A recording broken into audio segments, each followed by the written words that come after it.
ప్రభు నందు ప్రియులారా, ప్రభు పేర శుభములు తెలియచేస్తూ పరిశుద్ధ గ్రంథంలో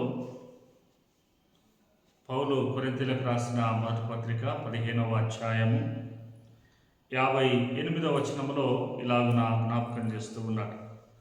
కాగా నా ప్రియ సహోదరులారా, మీ ప్రయాసము ప్రభువునందు వ్యర్థము కాదని ఎరిగి స్థిరులను కదలని వారును ప్రభువు కార్యాభివృద్ధి నందు ఎప్పటికీ ఆసక్తులై ఉండుడి. ప్రియులారా, పౌలు కొరింథీలో ఉన్నటువంటి వారికి జ్ఞాపకం చేస్తూ ఉన్నాడు.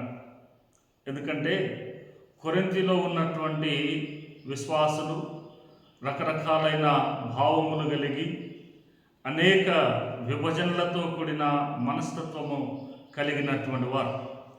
అందుకే పౌలు వారిని ఉద్దేశించి అంటాడు, మీ ప్రయాసము ప్రభువునందు ఉంటే అది వ్యర్థము కాదు.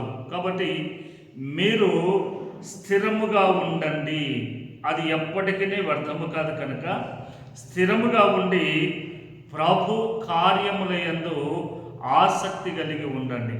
ప్రియులారా, ప్రభు కార్యములు మనకు ఆశీర్వాదములు తీసుకుని వస్తాయి. ప్రభు కార్యములు మనకు దీవెనలు తీసుకుని వస్తాయి. కనుక ప్రభు కార్యముల యందు ఆసక్తి గలవారే ఉండమని పౌలు జ్ఞాపకం చేస్తున్నాడు. మనమందరము అలాగున ముందుకు సాగుదాం. దేవుడు మనలను దీవించును గాక.